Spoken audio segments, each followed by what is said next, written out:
Dr. David Jefferson.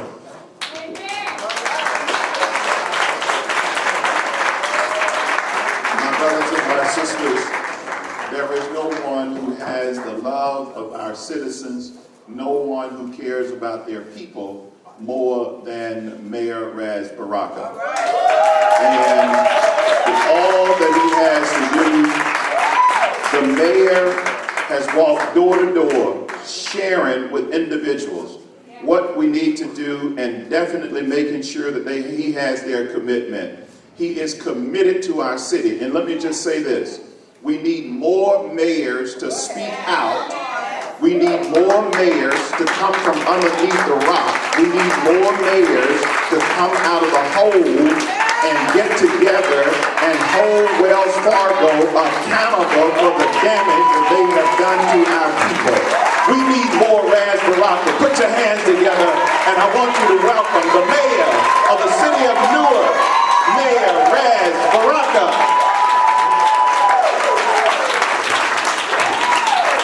New Jersey is in the house. And if New Jersey in the house, Newark is definitely in the house. I just want to say thank you, of course, always to, Reverend Al Sharpton for always being on the front line with us in our community. It's a pleasure to be here at National Action Network.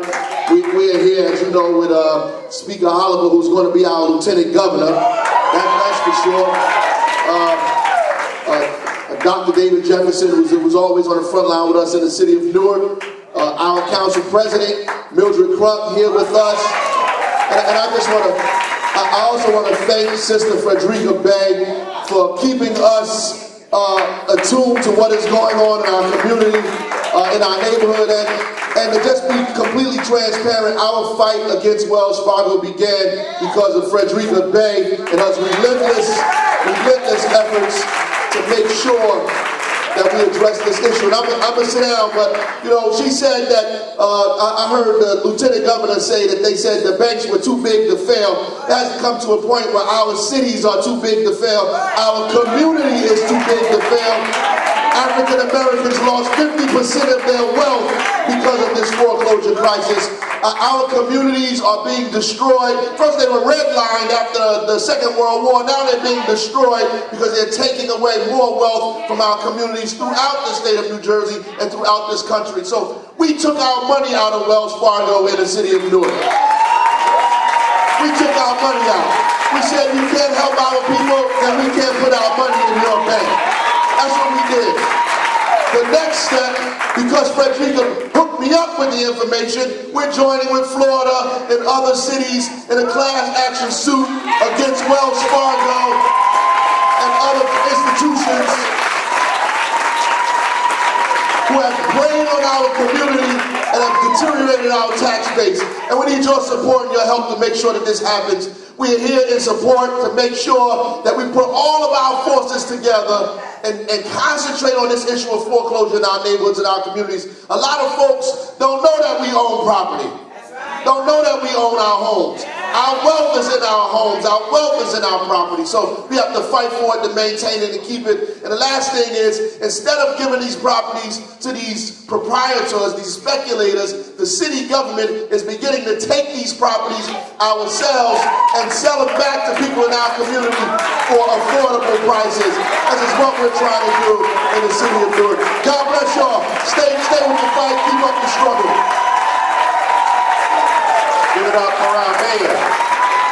Give it up for our mayor, Ras Baraka. Ladies and gentlemen, put your hands together for the first African-American female who has indeed held the position of president of city council for the city of Newark. Come on up, Sister Mildred Crump. Come on, Mildred. Thank you so much, Pastor. Good morning, good evening. Good morning, National Action Network family. Jersey is so glad to be in the house. Let's show them some love, everybody. Certainly to a living legend, the Reverend Dr. Al Sharpton. We honor you, but not just as a person, a human being, a walking, living symbol of what God does every day, but for the enthusiasm that you bring to each and every issue that affects our community. You know, you're never lukewarm. You always red hot. And I like that. I like that. Not only that, you're kind of sharp today. So as the mayor as my mayor, and actually the mayor of everybody, as far as I'm concerned, what we did in Newark was unique. Wells Fargo did not expect that we would take $25 million out of their bank in the great city of Newark. Now, if we can do it, guess what? You can do it, you can do it, you can do it. Because they don't honor anything, they love money. So let's take away the method that they hold us in bondage, and that's what it is. They hold us in bondage, and as we get a new lieutenant governor and governor, we know that we'll have some support in Trenton. God bless you. Be ever vigilant. This affects everyone. Come on, give it up for our president. There is an African proverb that says that you can go faster alone, but you can go further with others with you. Sister Frederica Bay understands that proverb extraordinarily well. So she has not just gone fast alone, but she's going further. She's been on the leading edge, has rallied all of us to make sure that this issue is not dead. Ladies and gentlemen, I want you to right now put your hands together for Sister Frederica Bay, who has been on the leading edge. Thank you so much, Dr. David Jefferson Esquire. In the most holy name of God, most gracious, most merciful, I bear witness that there is no God but God. Amen. And Muhammad, Moses, and Jesus are his true servants. I greet you in the greetings of peace, Hotep, Assalamu alaikum, and all the good greetings of good people. I want to again thank our Reverend, oh my God, Reverend Al Sharpton. We marched with you for so many years, who got shot, who went to prison, who wrote a book that we're still finishing reading up now, The Black Stone. We thank you so much. We want to thank our Reverend Dr. David Jefferson for being the powerhouse in Newark, New Jersey, and all over the state, president of the National Action Network in New Jersey. Thanks again to our mayor, who not only took the money out of Wells Fargo Bank, Carolyn Robinson Sutton, he not only took the money out of the bank, he's getting ready to gather, as he said, all of the mayors in New Jersey and sue Wells Fargo Bank for theft by deception. That's what it is, theft by deception. Our grandmother said, and many of your grandmothers said, and I'm going to take my seat, thank you so much. Our Lieutenant Governor, Sheila Oliver. The girl is Speaker Emeritus, okay? And now Lieutenant Governor. Didn't hesitate when I wouldn't let her phone stop ringing, we wouldn't let her email stop clicking. Took us to Trenton and had a hearing on May 11th. And on June 11th, the girl had written the bill for the moratorium on foreclosures in the state of New Jersey, as Dr. Jefferson's letter said. So it has been said, so it has been written, and so it shall be done, and it has been done. Grandma said that you a lie and the truth ain't in you. You remember that? She said you a lie and the truth ain't in you. In Washington, D.C., they're following the money. Our mayor is following the money, okay? And not only are we going to get justice, and we're in the House of Justice right now, we're going to get justice in this so-called too big to fail bank, but you're going to be repaid 10 times the money that they have taken from you and me and our people on this foreclosure issue.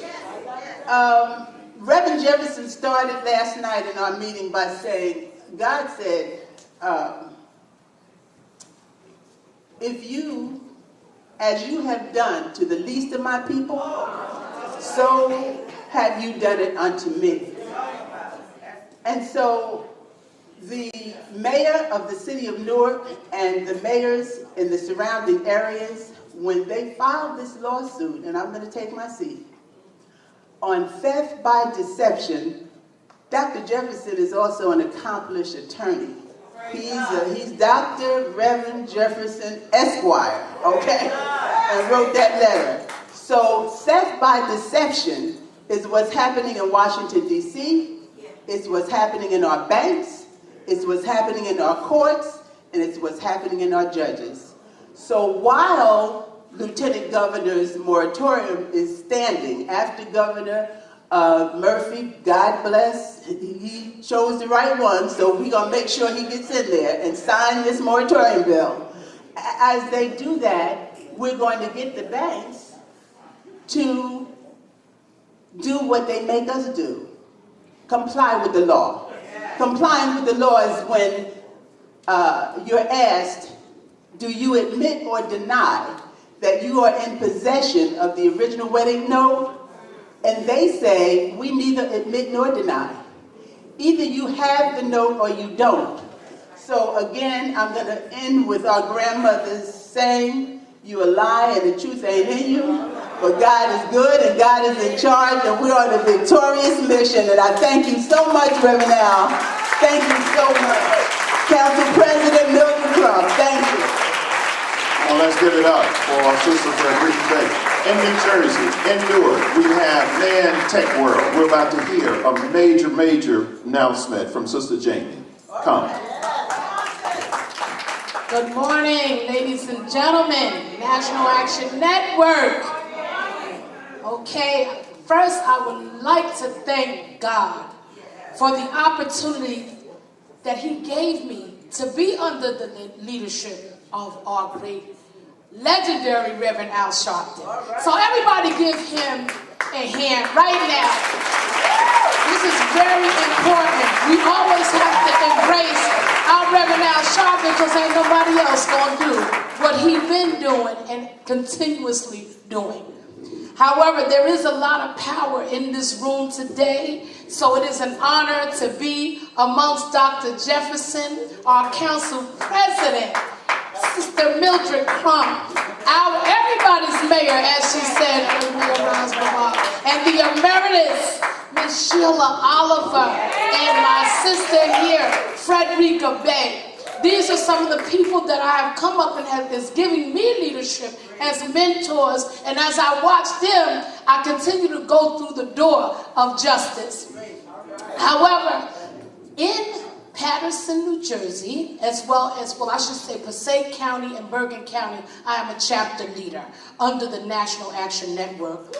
We are now in the process, the mayor just agreed to open up not one, but 2 tech worlds. So Reverend Bartley and I are excited about that. And then we also have our youth and family services where our behavior assistants go into the homes. Our licensed professional counselors do an assessment and an intake to see what the family's needs are so that we can provide services, resources from the community and provide services for the family. We actually also have an ESL GED, ESL meaning English as a second language. We've been doing that now for a whole year. And that's in our Passaic and Essex County. We're actually expanding it to the Essex County area, and it should be implemented by September.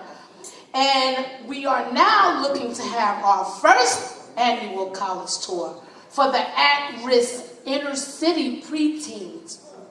What we have done was put together chapter leaders amongst the New Jersey area where we can bring in, identify some of the young people that actually have never been out of their comfort zone. So what we're trying to do is get them down to Orlando, Florida, where they will have an opportunity to see the schools, the college, because we know Reverend Sharp, the one big thing is that he is big on is the young people. So what we are planning to do is go down to Orlando, Florida, show them the dorms, show them the schools, and give them an opportunity to meet some of the job opportunities out there in Disney, so that they can get excited. We must continue to plant the seeds, ladies and gentlemen, in order to see the growth. But I just want to tell everybody, thank you for all the hard work that you have done participating with the National Action Network. We are also going to have our Save Our Children in October. That's October 23rd. You'll hear more about it coming from us at the Fiesta. It was a great success last year, and we're hoping that some of you that didn't come out will have an opportunity to come out. So God bless you, and stay on the forefront. We got to make sure that we are to the people, for the people, and by the people. Every day, please help somebody. Thank you.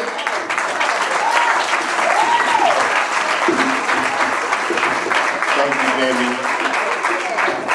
And in place of Reverend McCall to bring our crisis report, Sister Katrina Jefferson. Good morning, NAN family. Oh, you can do much better than that. Good morning, NAN family.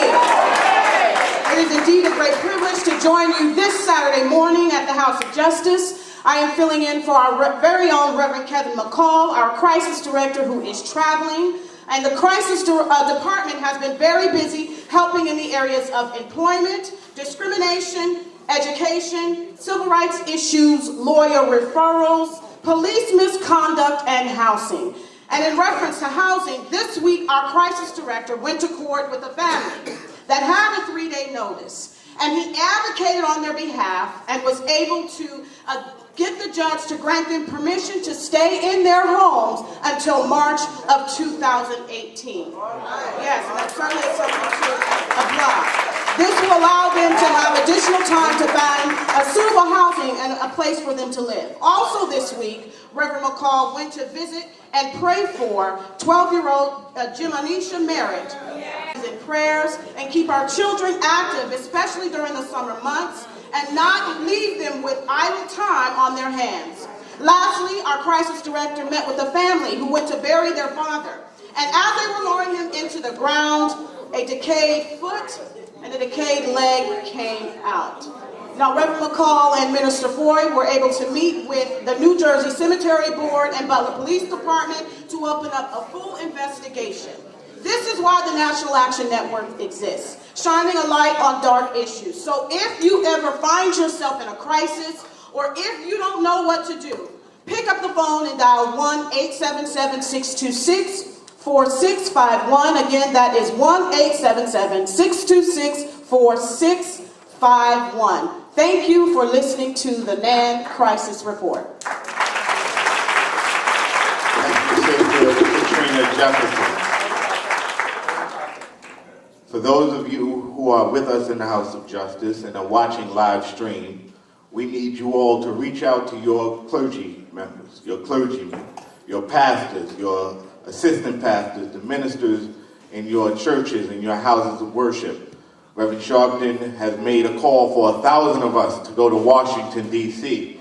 There's much work to be done, and that work needs to be done by the church. We need you to reach out and grab your pastors and let them know that they cannot be missing in action when the world is slipping into darkness. Amen. 10, 9, 8, 7, 6, 5, Applause. 4, 3. Without further ado, he is one of the country's most proficient and prolific activists. He is the man who is not afraid to speak up for the voiceless and stand firm on his beliefs. He is the soul reacher, the liberation seeker, and he is our true teacher. He's the president and founder of the National Action Network and has devoted his entire life to helping our people. He's none other than the Reverend Dr. Al Sharpton. No justice, no peace. No justice, no peace. No justice. No peace. No justice. No peace. What do we want? Justice. What do we want? Justice. What do we want? Justice. When do we want it? Now. When do we want it? Now. When do we want it? Now. When do we want it? Now. Hug the person next to you, tell them you love them.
National Action Network Change Choir, give them a big hand.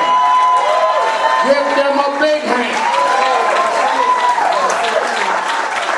Our Change Choir Center, we're happy to be with you another Saturday morning to the Saturday Action Rally. For you that are here live in the House of Justice, 106 West 145th Street in the village of Harlem. And for you that are listening live on 1190 AM WLIB AM in New York, and for you that are watching live stream around the country, and we are a few minutes away from going live all over the world on Impact Television. But this is New Jersey National Action Network New Jersey Chapters Day. Give all our chapters a hand.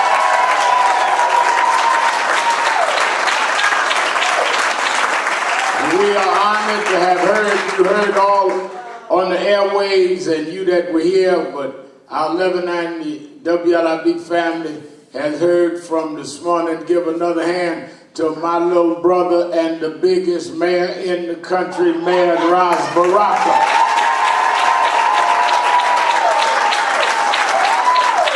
I've known Mayor Baraka since he was a youngster. I knew his father and I know his mother, and he grew up in the movement and has remained faithful. Some people get a title and go crazy. He's remained faithful and has brought us into another level of leadership, and certainly our mayor there, as he stands with the fiery, unparalleled Mildred Crump, President of the City Council. And the fight around Wells Fargo and these foreclosures is a serious fight. They didn't know they were going to have an activist mayor. And Mildred Crump, you'd rather go up against anybody than them two together, because Crump makes crumbs out of banks.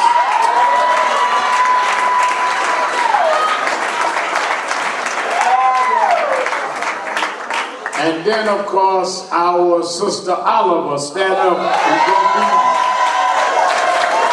going to have her in the house.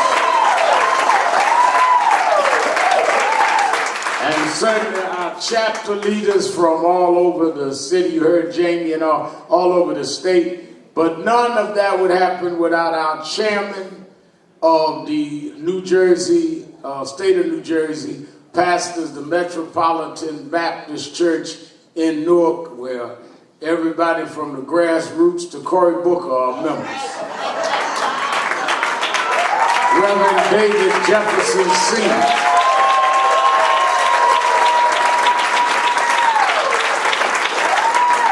So Jersey's really up in here today. Certainly our coordinator, Reverend Steffi Bartley, who's not here but put it together. We have 17 chapters in New Jersey, 17 cities. I'll be in East Orange this afternoon for the Love March. I'll be in East Orange this afternoon for the Love March in East Orange. And I'll be there, and certainly we are excited about our New Jersey chapters. And let me tell you something. Nobody would have a title if there were not those that make it happen. And many in New York make things happen. But if you go on the other side of the Hudson, if you get halfway through, the queen of activism is Sister Frederica Bay. Give Sister Bay another hand.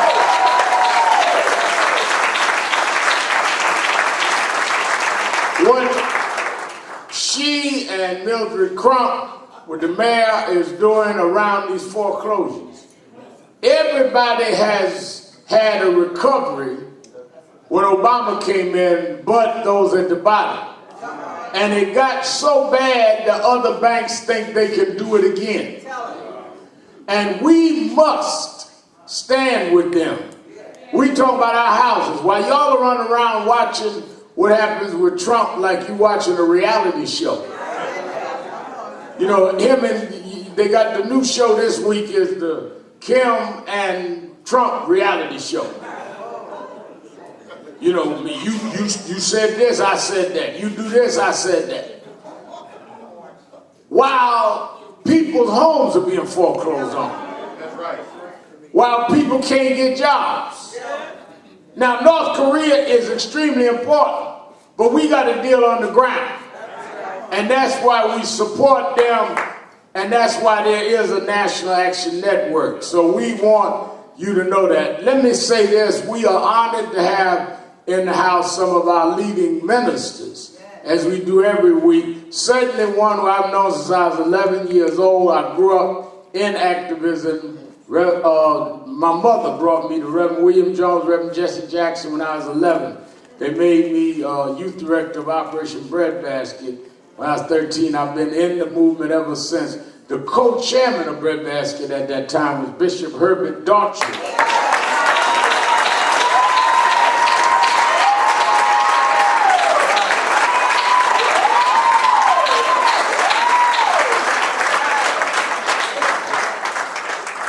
And Bishop Daughtry is still on the case, and he's 86 years old. 86. The presiding bishop of the House of the Lord Church. And then, of course, we are honored behind words, a man that has kept the prophetic ministry alive all over the world and has been a personal pastor to me and my family and a personal seer. There's never been a leader that didn't have a seer. You can't fight and see at the same time. Hello. Because the guy may hit you and you think you hitting the wrong thing. You got double vision because you've been slapped upside the head. You better have a seer. And the seer and the prophetic tradition bearer has been Bishop E. Bernard Jordan in the house this morning. Give Bishop E. Bernard Jordan a big hand. He said to me, you believe in those prophecies? Yeah, because they come true. They tell you things that come true? Yes. One prophecy he tell me is to quit talking to Negroes like you.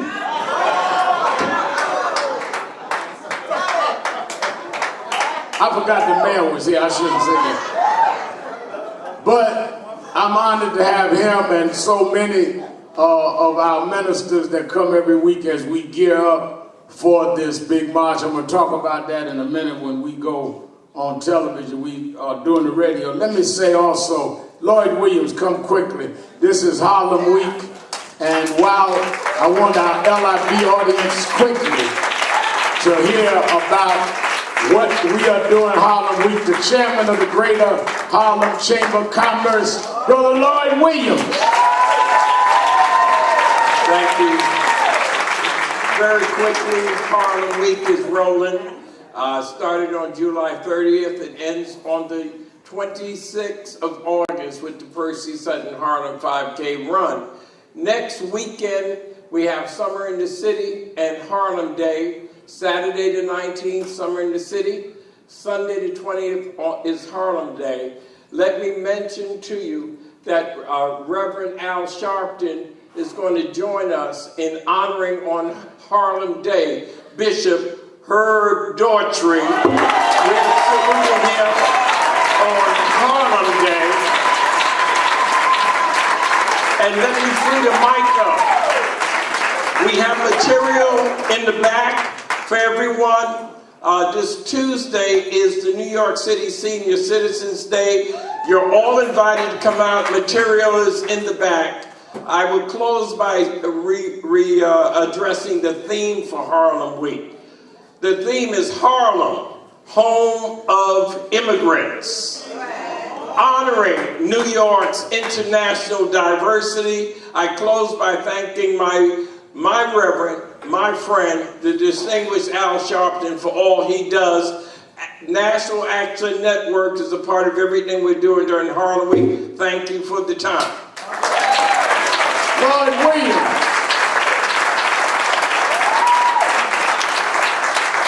Also, let me say that here at the House of Justice on the 17th of August, that's this week, from 6 to 8, we're having a Speak Heard Town Hall, and it's moderated by Sharice Frazier, Gunda Keyo, Christina Coleman, Jamira Burley, all will be here. I'm going to give the opening remarks, and we're talking about reclaiming the visibility of black women affected by state-sanctioned violence. We've got to deal with the violence against our women. I want everybody in Radio Land to be here. I want you all here to be here as we deal with that this week on the 17th, right here at the House of Justice. I want to wish head of our Los Angeles chapter, Reverend K.W. Toulis, a happy 40th birthday, just 40 years old today. Has headed our chapter there in Los Angeles for quite some time. You all saw him on my show Sunday. I had him on Politics Nation on MSNBC. Let me also remind you that we are in full support of the rallies, our LA chapter, our Atlanta chapter, Mary Pat Hector, and others around the reinstatement in the NFL of Colin Kaepernick. And we'll be rallying on the 23rd. I want to say, as we get ready to go on Impact, I want to say this. In New York this week, I usually don't deal with the New York issues because Minister Ford is our Eastern Regional leader. But the statement made by Daniel Loeb, he made a statement. There was a conversation that the head of the Democrats in the state of New York Senate had with the governor, give a handout television audience that's joined us on Impact Television all over the country.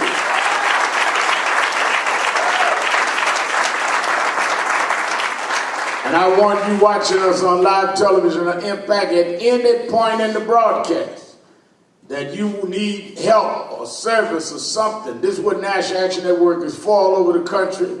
Or if you need prayer. A lot of folks just stressed out, got problems, got nobody to talk to.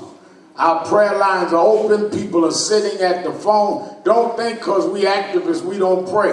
We got to pray more because it gives us strength to stand up.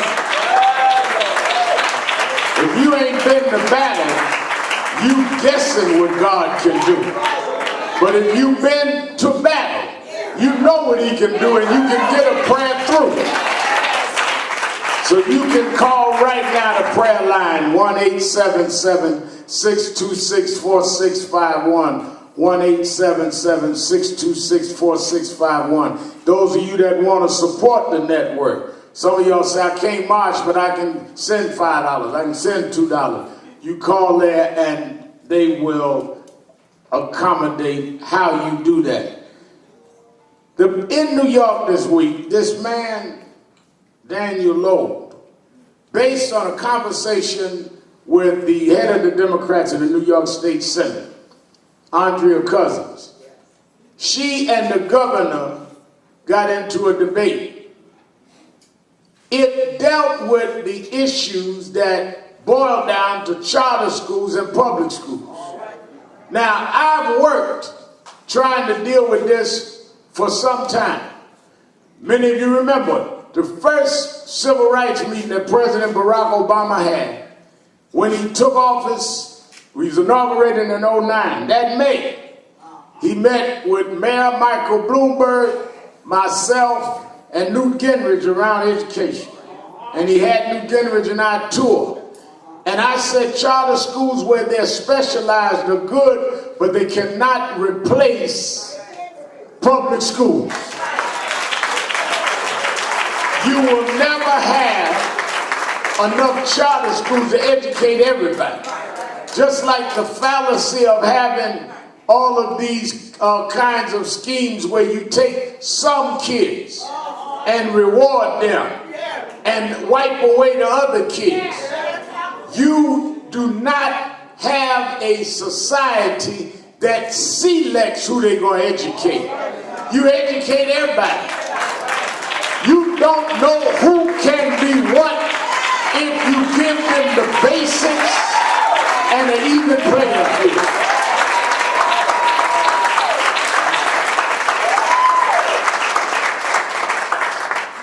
So out of that debate, this man decided that he's going to put on his Facebook that this black woman senator and others were enslaved by the union bosses and all of that, who have been worse than anyone that ever put on a hood.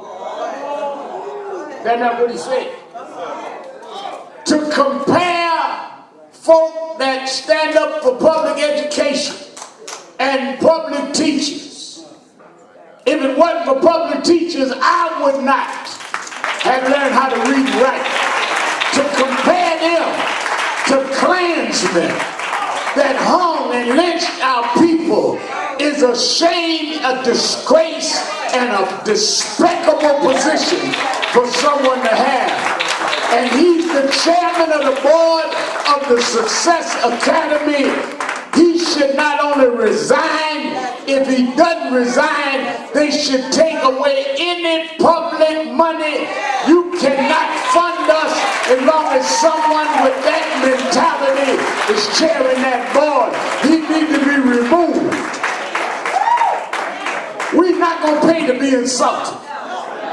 Success Academy gets state money. You will not take taxpayer money and finance us to be insulted. They say he rich, good, you fund it. But as long as they got taxpayer dollars, he got to step aside or they got to bow any federal, state, or city money.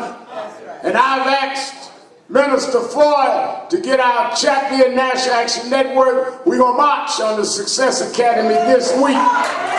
We will not tolerate the insult in our community.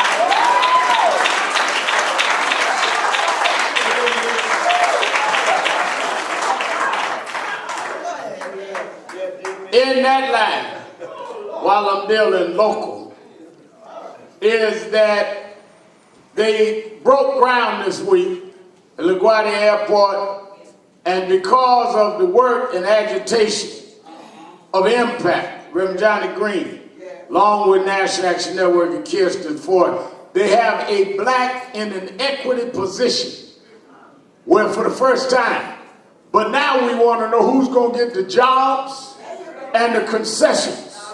They will not be able to build that airport and we not have our percentage. We are blacks and browns of 2/3 of the city. You cannot build LaGuardia and then go build Kennedy and act like we just want a hot dog on the way to the plane.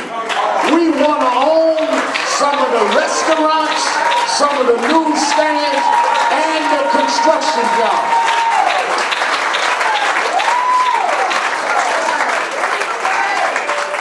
How you gonna be the majority of the city and treat it like a tourist? Respect. This is a matter of self-respect. You gotta have an insult level. Folks just run through the airport and never think about who's making all this money. We can't hardly get through the street because they got construction, and you never stop and say, well, wait a minute, my child ain't got a job. How are all these folk working in my neighborhood? Why aren't there training programs to teach my child how to do it? We need an economic fight. There is enough resources there, we're just not getting them. And we got to let those in Albany and downtown know we did not put you there to give us a pat on the back and your friends contracts. That's why I like Mayor Baraka and Newark and Mildred Crump and them that are here with us on New Jersey Day, because they make sure we are part of the process. Politics is to protect economic basis. That's why rich folk give money to politics, so they get the right tax legislation, all that. Our problem in the black community, we put blacks in office so they can get a job. No, we ought to be putting them in office to do a job.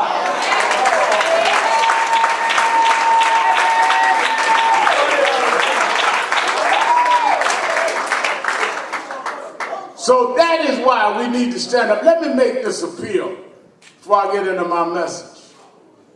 28th of August, I was in Baltimore this week and met with over 70 ministers. We've been talking all over the country about 1,000 ministers marching on the 28th. All right. That is the anniversary of when Martin Luther King made the speech, I Have a Dream. In that speech, Mr. Mayor, he talked about criminal justice. He talked about health care. He talked about the issue of poverty and jobs, and he talked about voting rights. All of that is at risk. This new administration has turned around on even the Ohio case on voting rights. They have said they're not dealing with police reform. They have said that they are not going to deal with the infrastructure bill, which will create jobs till next year. The question that I've raised is, where are the men and women of God? Today, not in the 60s, today, not last year, today, they're having the largest white supremacist march in Charlottesville, Virginia today. They marched last night holding torches, talking about white supremacy. We need to answer that with 1,000 1,000 men and women that have been called by God to stand up and say we are not going backwards. God brought us this far and we going forward.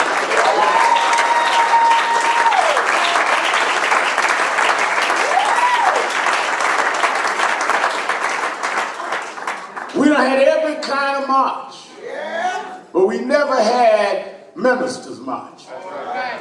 I want the world to say that night, do you know 1,000 ministers, bishops, pastors, rabbis, imams walked from Martin Luther King's memorial? We're going to meet at the memorial of the dreamer and march to the Justice Department saying, don't be dream busters.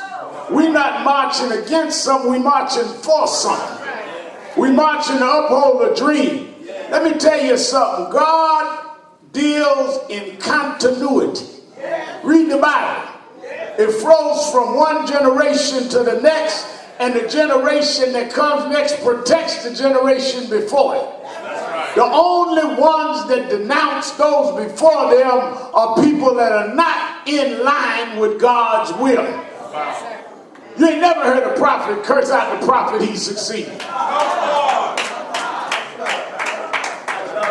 In fact, they all come saying, I come in the name of Abraham, Isaac. Let me tell you who I am. They get the epistemology straight. I didn't come by myself. I speak in this tradition. Well, we are the children of Martin Luther King. And we are coming in the name of our fathers that got us the right to vote, to say some things. I don't care if you're Republican or Democrat. You cannot remove the landmarks of our father. Saul tried to kill David, but David loved him anyhow. Don't have them trick you. You run around talking about, well, I don't know about the old school. The old school is the reason you got a new school.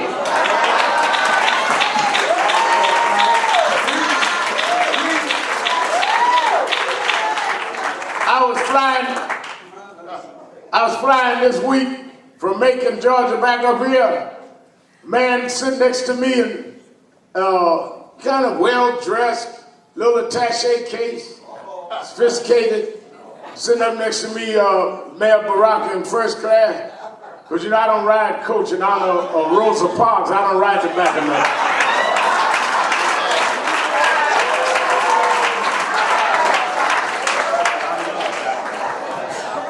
Man sitting next to me, well, Reverend Al. He says, I'm glad to meet you. I said, nice to meet you. He says, you know, I don't do all that marching and stuff. I'm more new school. Deal with social justice. I read different things and all of that. I said, okay. And he kept on talking. You can tell people want to strike up conversation. So finally he said to me, well, what do you think we get out of all that marching and stuff anyhow? I said, first of all, if we had marched, you wouldn't be sitting in first class.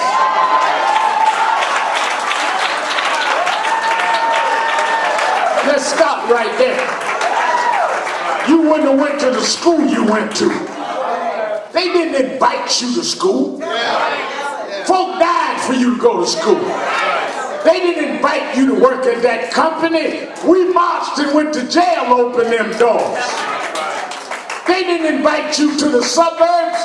They didn't want you to live there. I took a knife for folk going to Benson. I took a knife in my chest.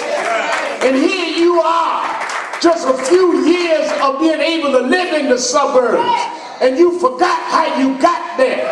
Little did we know when we were spending nights in jails and tasting our own blood, we were doing it for a bunch of educated, articulate, ungrateful Negroes like you.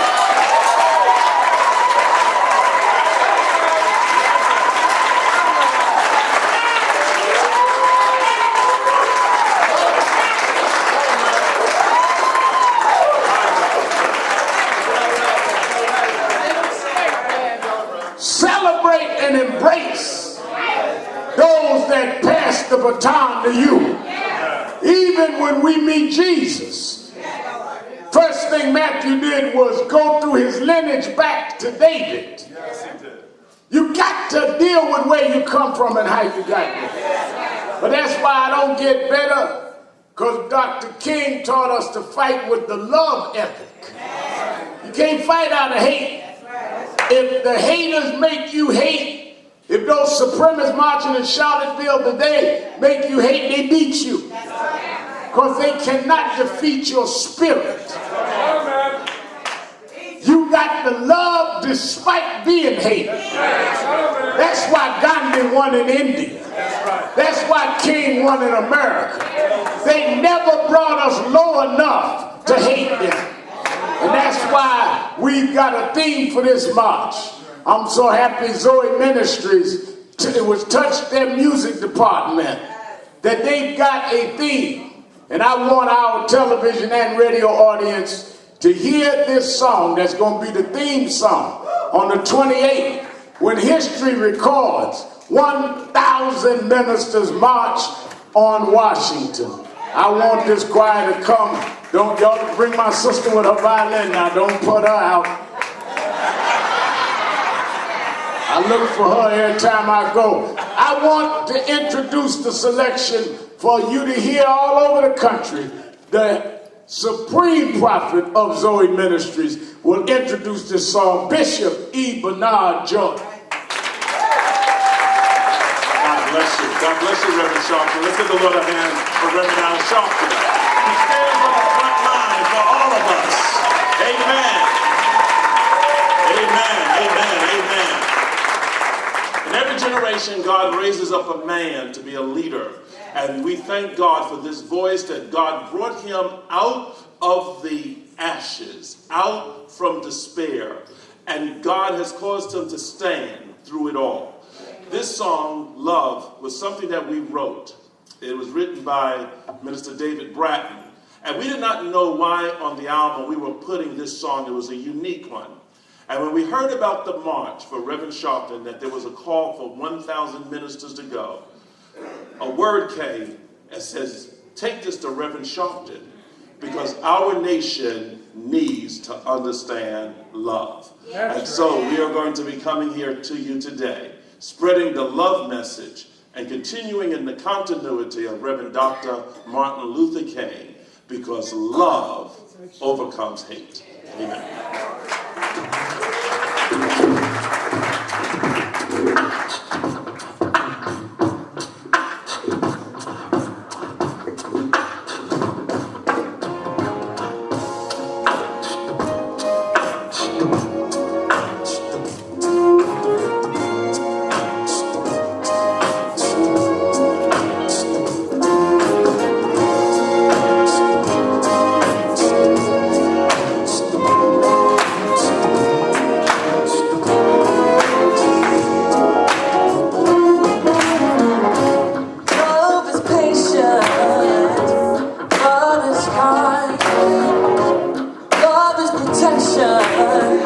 From the trade winds of life, it keeps no record of mistakes you left behind.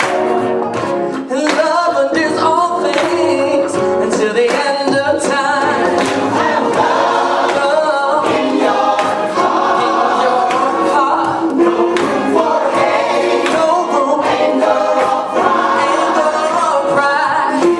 Keep looking up to the Father above. He wants us to show a little more love.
to give them a hand.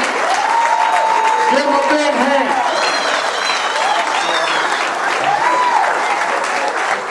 It is important. It's important, Reverend Jefferson, we had the right song. Let me tell you something. And they not only got the right message with love, as Bishop Jordan said, that triggered right into him saying, we need to give this to the theme for the march. Because Dr. King preached the love ethic. And it was the right beat. They got a secular beat. I saw the Rachel Nordling over there doing, I said, no, this is gospel, Rachel.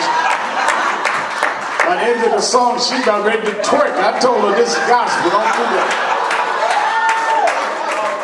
Wasn't that kind of love, Rachel, calm down.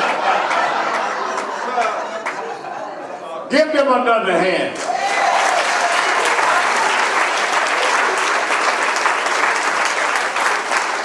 But I want you to listen to the words, because there's something important in there which I want to drive home to you today. Gandhi said that you must be the change you seek. A lot of you cannot change your circumstance because you've not changed yourself. A lot of us cannot change society or our community because we've not changed ourselves. I went on last Sunday night to the Apollo Theater for Van Jones had a evening, and I sat and we did a one-on-one on stage for about 20 minutes, half hour. And one of the things that he asked me is, well, everybody talks about your weight loss. And what inspired that? I said, well, some people think because I have a show on MSNBC that I lost weight then, but I'd already lost the weight. I didn't even know I was getting ready to have a show. What challenged me was, you cannot advocate community control if you don't have self-control.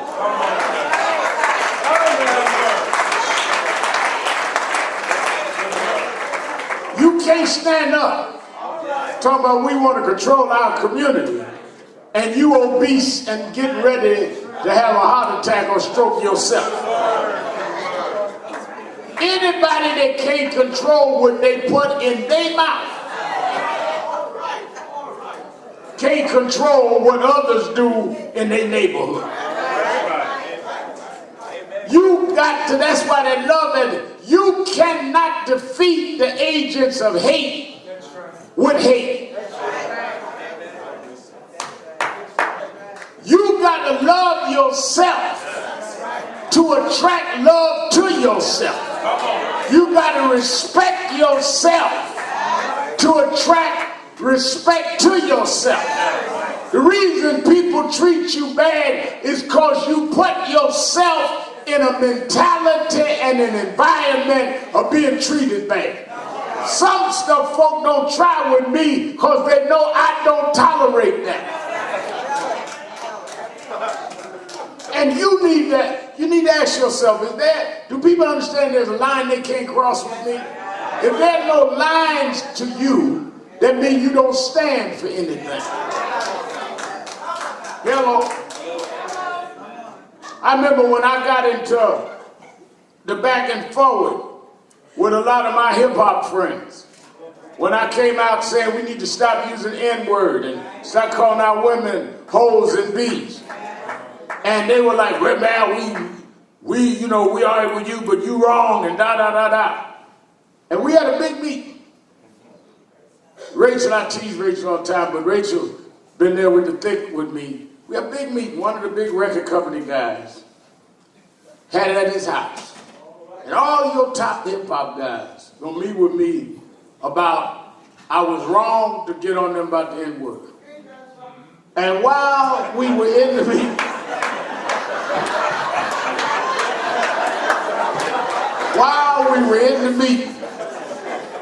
folk at TV may not have heard Savannah say, ain't that something? While we were in the meeting, one of the top presidents of a record company, I won't call his name on TV, sitting there that was putting a lot of the records out. I said, let me ask you a question. Y'all say y'all have the freedom of speech to call yourselves the N-word and to call women hoes and bees.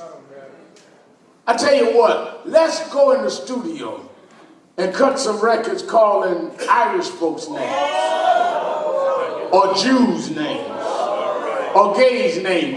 Let's see how much freedom of speech you got then.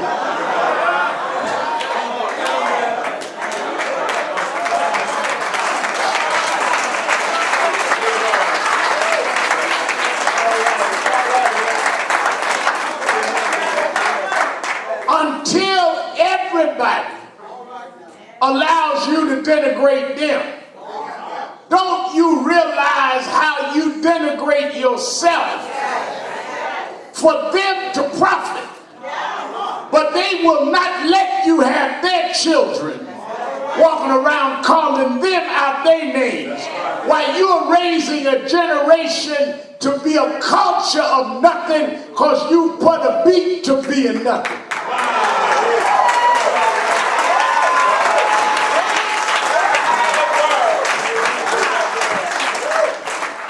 Let me tell you this, Sister Bay, in the Bible. Oh, come on now. How did Nebuchadnezzar get them to worship false gods? They put the 3 Hebrew boys in. They had composed the music. And when you heard the music, you bowed. And the violation of 3 activists, Shadrach, Meshach, and Abednego, is they wouldn't bow to the music.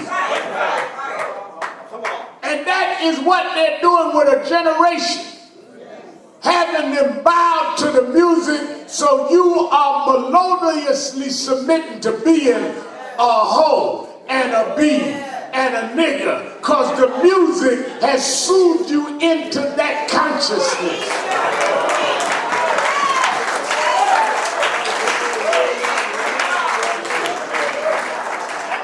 You talk about, well, I'm not with the word, I'm with the beat. But the beat gives you the word. And you subliminally accept that self-definition, which is why they won't let you call them out their name. I remember, y'all know Michael Jackson and I were close. Michael Jackson came here to National Action Network. Michael Jackson made a record, had a lyric in there that offended Jews. They made him go back in the studio and correct the record. That's Michael Jackson, the biggest pop artist of all time. We went from the back of the bus to the White House. We went from the bridge in Selma to the Truman balcony in the White House for our kids to call us niggas. Right. Rosa Parks was handcuffed for sitting in the front of the bus. We went from Rosa Parks in a police van in Montgomery to Michelle Obama being the first woman in the world, and we gonna call her a hoe?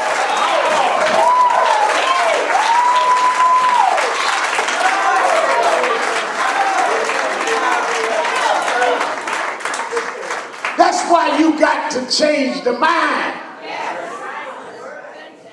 Love yourself.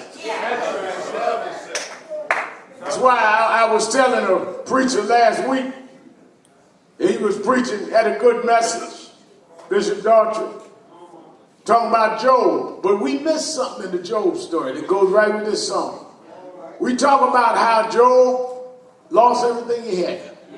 And some of y'all on television out there watching me now. That's why you need to call the prayer line.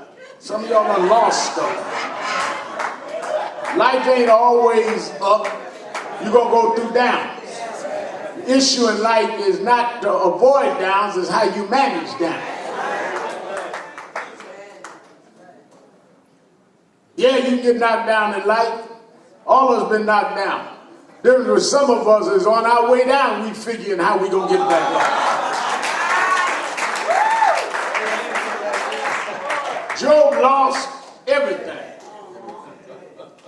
But the key that we miss, people talk about, oh, Job lost this, Job lost that. His wife came and said, why don't you just curse God and die? Y'all got that, right? But here's what we miss. Job said, no, I'm going to wait for my change to come. And we run past that, say, I'm going to wait for my change to come, and we shout, but wait a minute. There's an important jewel in that. Job had already made up his mind that he had a change coming. He wouldn't be waiting if he didn't believe the change was inevitable. He didn't say, I'm going to wait and see if I'm going to get a change.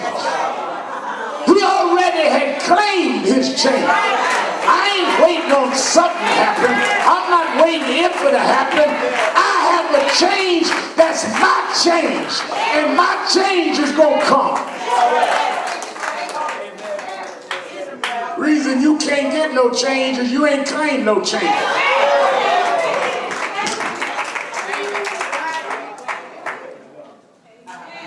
Lord, I don't know why I'm going through this, but you know.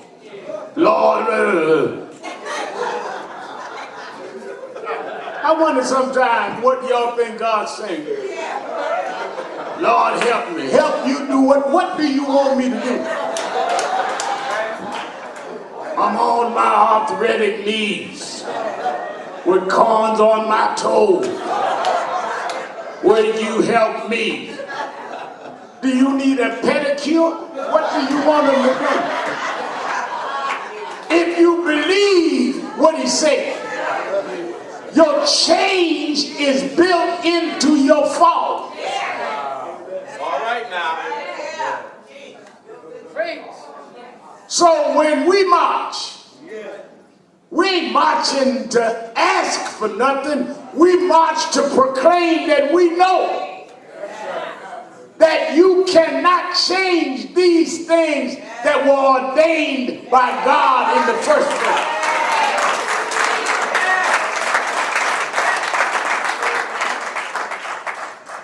Well, you know, Trump and them got a lot of power, and Trump got the Congress and the Senate. That's what prophets do, is face folk in power. Amos from Tekoa. They had to deal with Uzziah. Every prophet. Micah, prophet. Jeremiah, prophet. Every prophet came to deal with those in their time. God ain't never called no prophet to talk about what he used to do. All you ministers that watch us talking about whether you ought to march, you were not called for 2,000 years ago. If God wanted you to do that, he'd have put you 2,000 years ago. You were called for right now. How you an expert on what Moses did, but got no witness on what to do right now? If God can open up the Red Sea, if God can open up the Jordan River, the same God will use us to tell Trump and others that God is still on the throne.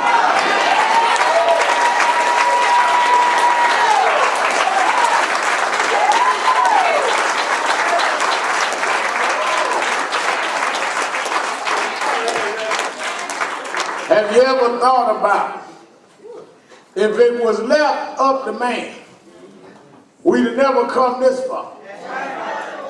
So if we are on a divine journey, why do you think that we would be lost and helpless now? We are chosen to stand up and to hold up what must be held up. And if we don't get distracted, God called me this week on the radio and said, that Shaka Zulu said, how do you catch a monkey? Said, how you catch a monkey? Said, the way they caught a monkey is they would put a shiny object in the gore. And the monkey stick his paw to go for the shiny object, and he couldn't bring the object out. His hand could go in and out, but he couldn't bring the object out. They catch you by attracting you to a shiny object that you can't handle. And that's how you've been distracted. Going for shiny objects. That's what happened in your life. Going for what look good, what sound good, who make you feel good. Shiny object. Rather than answering the reason you was born to do what you was born to do. Jefferson got biggest church in Jersey. I ain't jealous of Jefferson. God didn't call me to do that. Bishop Jordan got millions of followers all over the world. God didn't call me in that ministry. I was born to do what I do, and if I do it, I ain't got to worry about nobody else.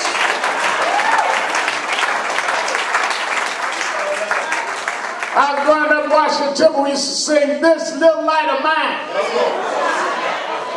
I'm gonna let it shine. May not be nothing but a little light to you, but God gave me a little light.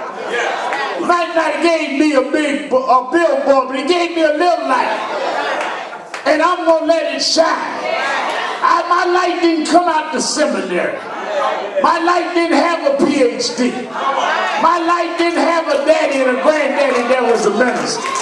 All I had was a little light. But one day I woke up and there was darkness in Howard Beach, and I brought my little light. I saw darkness in Bensonhurst, and I brought my little light. I saw darkness with Trayvon Martin, and I brought my little light. I saw darkness in Ferguson, and I brought my little light. If the big lights don't show up, your little light will curse the darkness. God gave me a little light.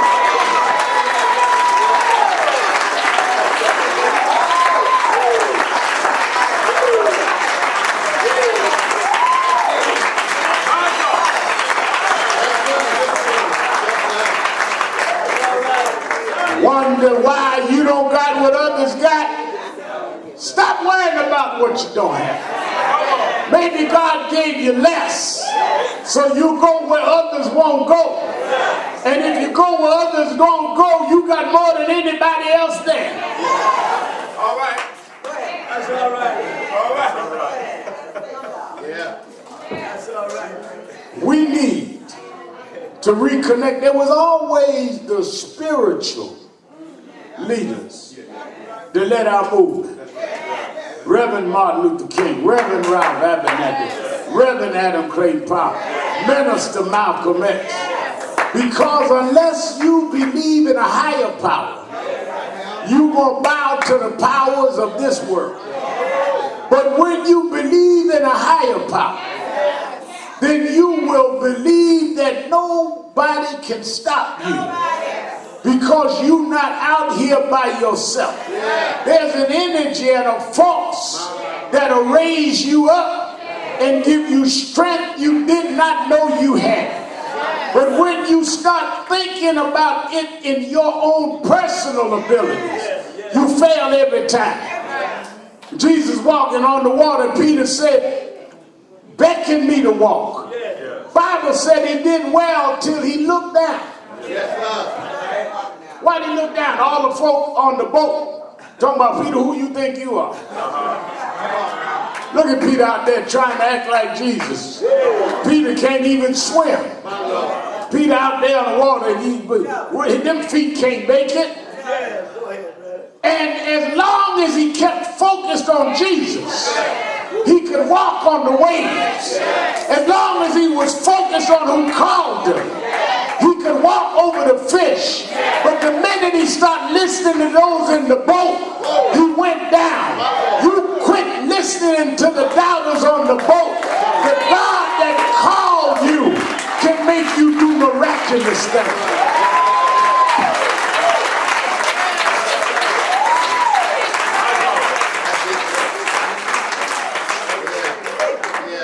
Reason I ain't worried about folk, they done wrote everything in the world against me. But they can't fire me because they didn't hire me.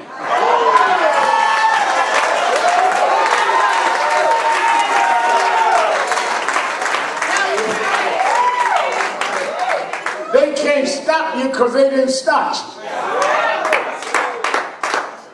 I saw a preacher when I was 4 years old. They say to me, I was telling the guy met with me the other day, you really start preaching at 4 years? He said, that don't make sense to me. I said, I'm 62 now, and I still don't make sense to you.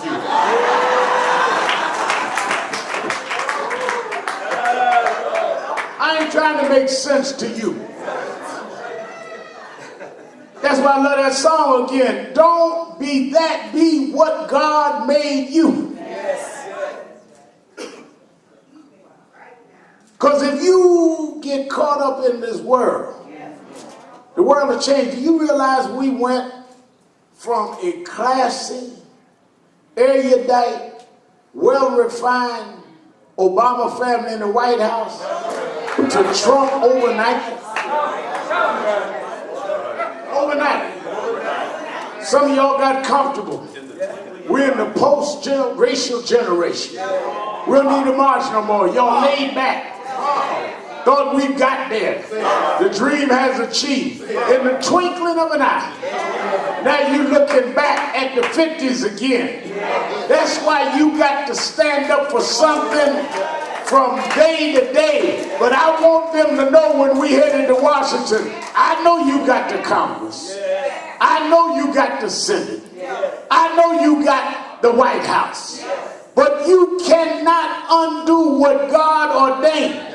Because you with all your might, I ain't Kim Jong-un, but I'm telling you as a child of God, called anointed in the Pentecostal church, no weapon, no weapon, no weapon, I don't care what it is, no weapon formed against you shall prosper.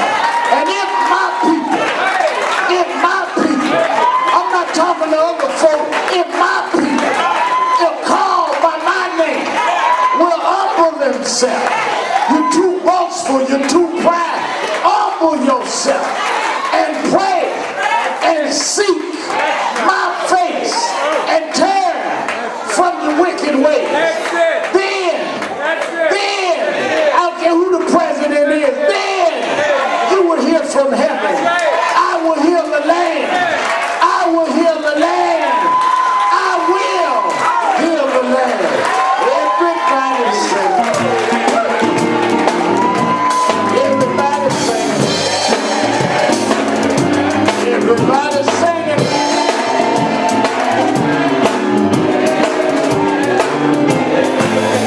Everybody singing. Sing it like you mean. Sing it like you mean.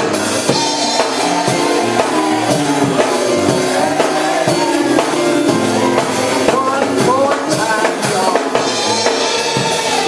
One more time, y'all. One more time, y'all. Hey, I'm opening the doors of the movement. There may be someone in the audience today never joined National Action Network, never became a part of the movement.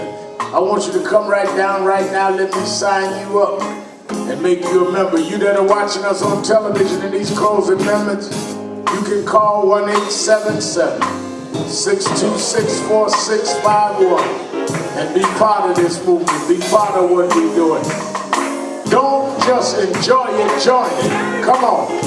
Everybody singing. Everybody singing. Anyone else want to come? Everybody singing.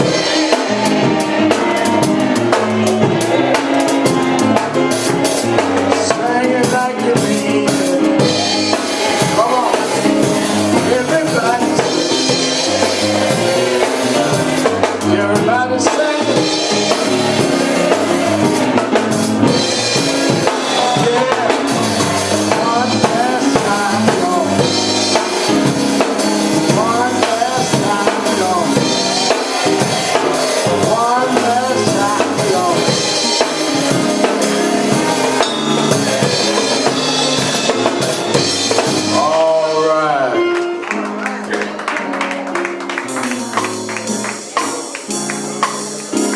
right.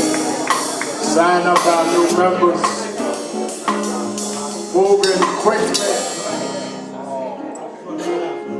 I want to move quickly.